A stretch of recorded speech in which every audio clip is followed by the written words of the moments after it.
All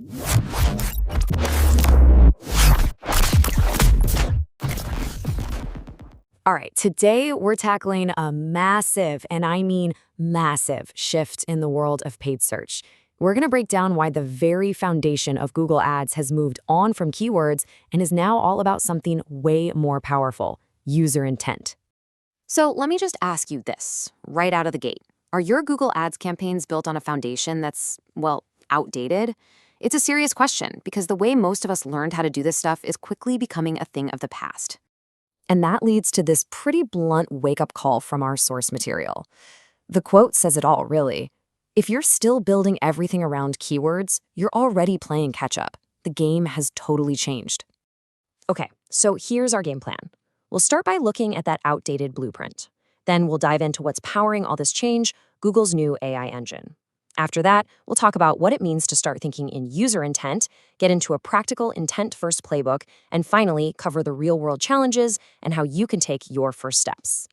So first step, the outdated blueprint. We're going to look at why that familiar, almost comfortable way of building campaigns is now a liability. Why? Because the system it was designed for, it just doesn't exist anymore. You know, for anyone who's been doing PPC for a while, this is just pure muscle memory, right? You pull a huge keyword list, you stress out over your match types, and you organize these super tight ad groups. It's what we've always done. But let's be super clear here. This doesn't mean keywords are dead. They're not. They're still part of the equation.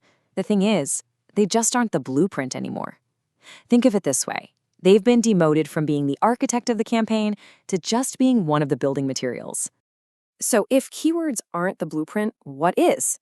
Well, that brings us to the really exciting part. Google's new AI engine. This is the absolute core of the whole shift. The auction isn't triggered by the exact words someone types anymore. It's triggered by what Google's AI infers that user actually needs.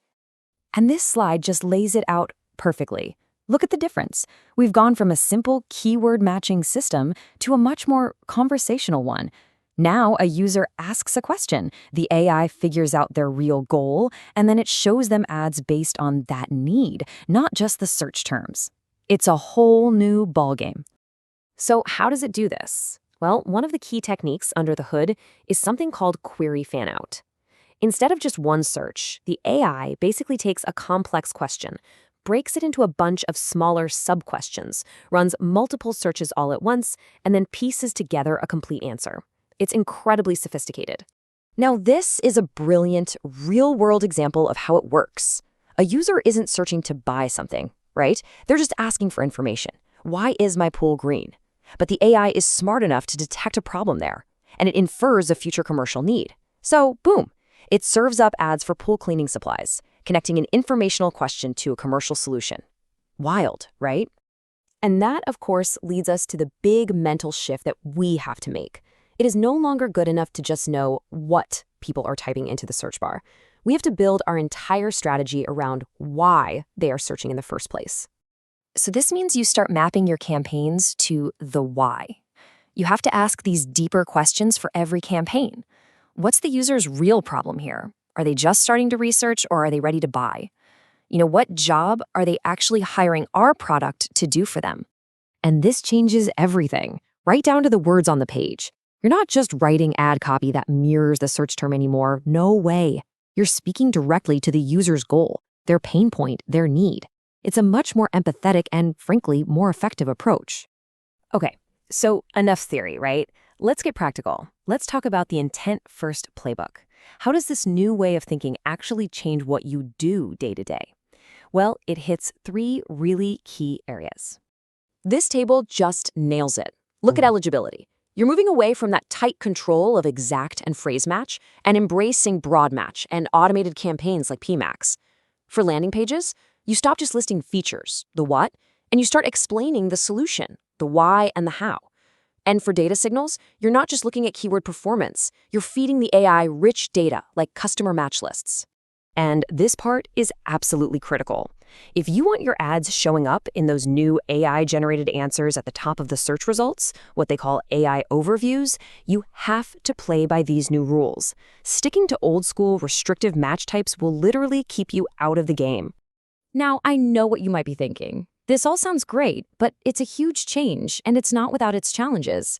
So let's be real about the problems, and more importantly, let's talk about a simple way you can start without getting totally overwhelmed. We've got to be honest about the current gaps. For one, the reporting is a bit of a black box. You can't really separate out how your ads are doing in AI overviews versus traditional search.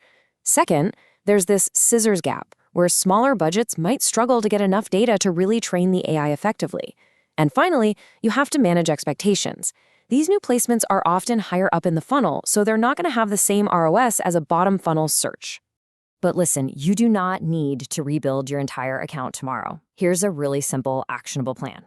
Just pick one campaign to start. Try to map out the user goals behind it. Then test broad match in a very limited, controlled experiment. And maybe just rewrite one single landing page to focus on answering the why and how. That's it. Small, deliberate steps are the key here. So at the end of the day, the most crucial thing to take away from all of this is right here. This shift to intent isn't just another tactic to add to your toolbox. It's a new lens. It's a fundamental change in how you should see the entire paid search landscape. So the real question I want to leave you with is, are you looking through the right lens?